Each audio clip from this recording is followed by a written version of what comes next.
Debe ser, viaxamos por aire ata Betanzos porque ali temos unha das festas máis senlleiras de Galicia, as festas do San Roque, con un dos momentos máis agardados por a veciñanza e tamén polos visitantes, que é ese lanzamento do seu globo. Non sei onde acabaría, a ver, despois que a ver se adiviñamos. Vémolo buscar. Imos buscar a ver onde acabou ese globo, pero nós mandamos ali a Carlota Mosquera para que non perdese detalle de todo o que sucedeu. A verdade é que non estou nada impresionada.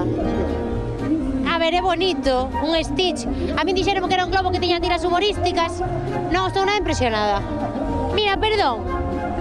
Este é o globo que van quemar, que din que ten 150 anos. Estos son os globos que ten 150 anos. No, a pena que non, que son de plástico. Ai. E outros son de papel. De papel?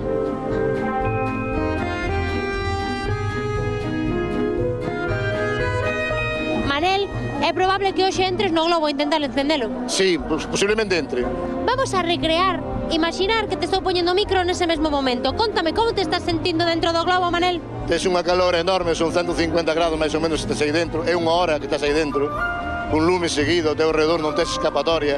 E xa é un peligro aí moi grande. É o primeiro que eres ti. Empecé de 8 anos facendo, e levo moito, teño 60 anos, levo facendo toda a vida. Santiago, cal é o dispositivo de seguridade que acompaña a toda esta festa? Pues aquí tenemos sobre 40 voluntarios de protección civil, tenemos 12 policías locales y sobre 12 guardias civiles. Mira, ven Beyoncé, unha superestrella, nunca tantos flashes pa un globo. E de a modo, tratadeo como se fora de papel.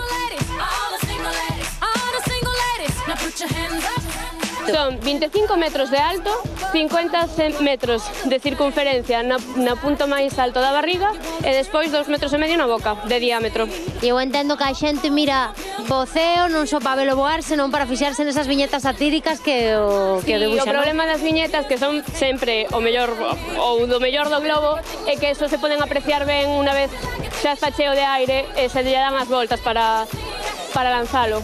Porque isto parecen uns chourizos. Son chorizos, son trozos de papel co que se fai o globo, se meten aceite queimado, e despois se estrujan para que non pingue moito, e aparte se poñen os pachuces, que son os trozos de palla que se molen para ir queimando o lume. Xa parece que se empeza a ver, non? Sí, é impresionante. Yo es que soy de Murcia. Ah, mira, dende Murcia ata Betanzos. Qué tensión. Qué tensión, qué tensión. Estamos aquí esperando que salga, vamos. Aí vai! 50.000 personas na Praza dos Irmáns Navaira pendentes deste globo que xa comeza a xirar e a danza de Betanzos arranca a seu arredor. Uá, que pasada!